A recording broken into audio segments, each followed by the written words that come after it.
Hello world. In less than a day, the Doom in the Tomb update will be released, which means we get 23 wildcards brought back to standard to play with. With so many new powerful cards being reintroduced, the meta will change considerably and many new decks will emerge. Now, there are going to be some obvious archetypes that we'll see play, like Controlled Death Rattle Priest or Test Rogue, but I'm not going to be going over those. Today, I'm going to be sharing with you guys 5 completely different theorycraft ideas for you to play with. So without further ado, let's hop into them. The first list I want to share with you guys is going to be one of my favorites so far, and it's going to be the first one that I'm personally going to be testing out on the new update, and it's a big warrior list. This is a list that I've actually been playing with for quite some time now in standard, even before the updates. And obviously, I'm not using Varian Rin or Ragnaros, but I've still been having some really good success with it. I've been using King Phaeorus and a Bulldozer instead, but the concept is the same. You want to control the early game and to get to your big late game swing turns to just completely dominate the game. So far, I've played about 35 games, and I've peaked at rank 4 with about a 58% win rate. With the current list that I'm using, so it's a pretty solid deck to be using on ladder, and it can only be getting better with the new cards. So to make the best use of the recruit mechanics, like the Boom Reaver, Varian Rin, Boom Ship, Dimensional Ripper, those type of effects, we want to minimize the amount of small creatures that we have in the deck.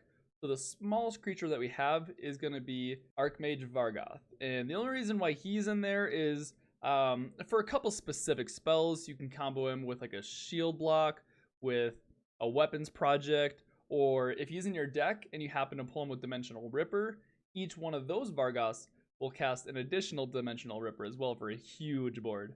Because this deck isn't quite like a control warrior, we don't have as many tools to expend like they do. So we have to be very, very cautious as to how we actually use our removal tools. So we do need to be a little bit greedier than usual. So normally when we might warpath a board, we might want to wait until our opponent overextends by maybe 1 or 2 more minions and wait an extra turn to use it for the most amount of value. Or for example, saving our Whirlwind for a Plague of Wrath, or maybe saving that Warpath for a Plague of Wrath, and just really making sure that the opponent overextends into our brawls and so forth. Now, obviously, we don't want to be taking too much damage, but starting around turns 5, 6, 7, that's when we can start stabilizing the board by throwing down a Ziliax or a Blatant Decoy, which might pull a Damaged Stegatron, or an Amani Warbear, or something like that. Now, I've found that because we don't have any minions in the early game, we're typically playing catch-up around the mid-game. So the minions that work best in this deck are going to be like the taunts and the rushers, like Amani Warbear. Burly Shovelfist is also a pretty good late-game minion because it has rush as well. And that's also why I included Living Monument as a 10-mana, just big taunt minion. Because sometimes on turn 6, your Blatant Decoy dies, and then it can grab the Damaged Stegatron or another Rusher, and that'll help stabilize your board until you can get to your Boom Ship turns, or your Dimensional Ripper turns, or even now Varian Rin turns, to just completely turn the game around. Now, even though Damaged Stegatron would be ideal to pull from the Boom Ship or a Blatant Decoy, don't be afraid to be playing this on turn 6 against those more aggressive decks. It might buy you an extra turn or two to get to, a Ragnaros or even some of your late game minions as well. Now, because we are being a little bit greedier with our control spells, I find that for the first few turns of the game, it's usually pretty good to just press your hero power for the first couple turns, as long as you're not going to be falling too far behind on board. For example, if you have a shield block in hand, oftentimes I'm going to be hero powering all the way up until turn 4, and then on turn 5, then I'll play shield block and then hero power for just that little bit extra armor. All in all, this is one of the most fun decks that I've played so far with the current list that I'm using, so I cannot wait to play it with Ragnaros and Varian Rin. So I hope you guys are all excited for this one. So let's move on to the next one. The next deck I want to share with you guys is a secret Highlander Paladin deck. This deck uses a few of the new cards that we're going to be getting in standard for Doom in the Tomb, it uses Avenge, it uses Mysterious Challenger, and it uses the Curator. With one more secret and another way to pull the secrets out of the deck, we now have enough ways to be able to build a deck around the secret package. And thanks to the Curator, we can actually tutor safely our Sir Finley as well. Now this deck is just loaded with different kinds of synergies. So we have the new one, the Curator, which draws a beast, a murloc, and a dragon. So as far as the beast goes, we have Salhet's Pride, and we have Sandwasp Queen. As far as the murloc goes, we have the Sir Finley, which is a very important card to this Highlander deck. And as far as the dragons goes, we have a Twilight Drake, and we have Brightwing as well. For the secret package, to get through our early game, not only do we have 7 different kinds of secrets, but we also have Secret Keeper, Mysterious Blade, Commander Rissa, Masked Contender, Bellringer Sentry, and Mysterious Challenger. We also have Sandbinder in here as well to tutor out even more specific cards like our Zephyrus and our Siamat, which are huge impact cards. So after we draw or play Salhet's Pride and it dies, we also have quite a few different 1 health minions as well that can get drawn from him as well, such as Brazen Zealot, Twilight Drake, and Sandwasp Queen. Overall, there's just so much card draw and synergy between all the cards that we can tutor out very specific things when we need them. So having the Highlander aspect of it isn't really too much of a drawback in this kind of a deck. Now, one card that I did not include that you might be asking why is Ragnaros. Since he is an elemental, he does get tutored by the Sandbinder. This is a very tight deck list, but after playtesting, we might want to swap out a Siamat for the Ragnaros, or we might want to swap out, a couple other cards. So it's definitely not refined yet, so we might still be able to fit Ragnaros in there.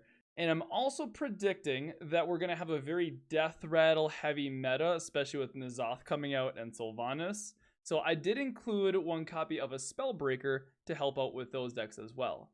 All in all, it looks like we might get our wish and be able to play with a Secret Paladin after all. So we'll have to see how this one performs when Doom in the Tomb gets released tomorrow. Keep an eye on this deck. I think it might wiggle its way into the meta as maybe a tier 3, tier 4 type of deck. But for now, let's hop into the next deck. The next deck I want to share with you guys is going to be a Highlander Death Rattle N'Zoth Rogue.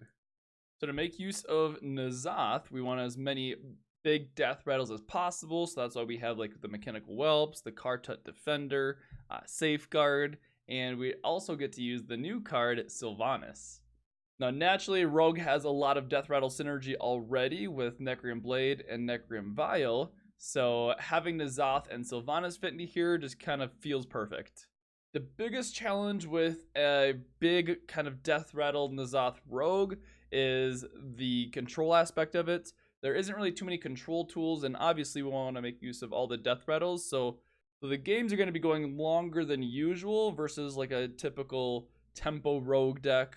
And we just don't have the survivability of like the quest or like Spectral Cutlass and like a test type of a rogue. So in this list, we do kind of want to just curve out really nicely, and that'll help kind of get us through that early and mid game into some of our bigger death rattles into our N'Zoth. But we can still apply a little bit of pressure on the early game just to kind of get us over that hump. We got things like, Pharaoh Cat, we got an Edwin Van Cleef, we got the Evil Miscreants, we have a Snip Snap, the Loot Hoarders. So we have enough early game to kind of get us over there, but the real power spikes are going to come when we drop an Enka with a few death rattles in hand. So we get a 1 mana cost Mechanical Whelp, or a 1 mana cost Kartut Defender, or a 1 mana cost Sylvanas. And having those death rattles be at 1 mana cost is really nice. That way we can combo it with like a Necreum Vial, or maybe even Swingwind with a Necreum Blade, and so forth. Another reason why Highlander rogue decks work so well is because of Shadow Step. So Zephyrus is such a powerful card, and we can tutor it actually with Sandbinder, and then we have a second opportunity to play it if we Shadow Step it back to our hand. All in all, I think this deck list looks really promising, and I think we will see some version of this Death Rattle N'Zoth rogue list pop up, whether it's this exact list or probably not, but some version of it. The next deck I want to bring to you guys is going to be an Aggro Spellslinger Burn Mage. So this deck utilizes one of the cards that we're going to be getting that is one of everybody's favorites, and that's Flamewaker. So naturally, to utilize Flamewaker the best, we want a lot of really cheap spells that we can use with it before it dies to maximize the damage that it puts out. Now, just in case we do not draw Flamewaker, there are still lots of ways that this list can utilize those small spells, such as Mana Addict, Questing Adventurer, or even Antonidas as like a late game finisher. But this deck is a true Smork type of deck. So we always want to be maximizing the damage that we get from our spells. For example, to be doing like an Elemental Evocation with our Cosmic Anomaly, and then we can cast a really big Arcane Missiles or a really big Frostbolt or so forth. So not only is there just so much damage coming out from the spells, but also those minions are constant pressure as well, and we can even protect those minions with a Mirror Image as well. So if you really like fast decks, if you want aggressive decks, and you just want to just smork, this would be the list to do it. Now, the last list I have for you guys is going to be more of a fun one. It's probably not going to be too competitive, but this utilizes the whole Totem synergy with Thing from Below and Evolve. So we're going to be spamming our board with lots of tokens and totems to maximize the value from those two cards. I mean, so far there just isn't too many strong totems to really make use of the Thing from Below, but we do have the Henchclan Hag and Nightmare Amalgams, which also count as totems, which can discount the Thing from Below into 0 or 1 mana cost. So we play that for very cheap, and then we have a decently sized board that we can actually cast and evolve on for some really big minions. We also have the Lackey package in here as well to generate some tempo. So we have the Sludge Slurpers, we have the Evil Cable Rats, we have the Evil Totems, which also count as a totem from Thing from Below, and then we have the Weaponized Wasp. So from all the token synergy and all of the Lackey synergy in here as well too, this deck can really generate some early tempo, and then we can maximize some damage with like a Bloodlust or a Totemic Surge as more of a finisher. And of course, we have the overpowered combo of Mogu Flesh Shaper with Mutate. Splitting Axe is also another juicy card in this deck, because if we play like a Nightmare Amalgam into a Splitting Axe, just getting another free Nightmare Amalgam is plenty of value already. But just a couple more totems on the board, like let's say we have an Evil Totem and like a Henchclan Hag with a couple of those amalgams. Just being able to copy those provides a lot more tokens, which then we can go ahead and get a better Bloodlust or Stormbringer on. So just a couple of totems really makes the Splitting Axe pretty good. So like I said, I don't think this will be more of a competitive deck by any means, but if you want to try out some of the totem synergies here with Thing from Below and the new Evolve mechanics, this would be a super fun deck to try out. Well, that's it for all the deck lists that I have for you guys today. This is only 5, but there are going to be plenty popping up once Doom in the Tomb actually gets released. Let me know down in the comments which decks you guys are planning on playing once Doom in the Tomb gets released, or which one of these decks that I shared in this video are your favorites. But overall, I'm super excited to start playing with some of these new ideas. I hope you guys are just as excited as well. So thanks for tuning in, and I'll see you in the next video. Stay funky.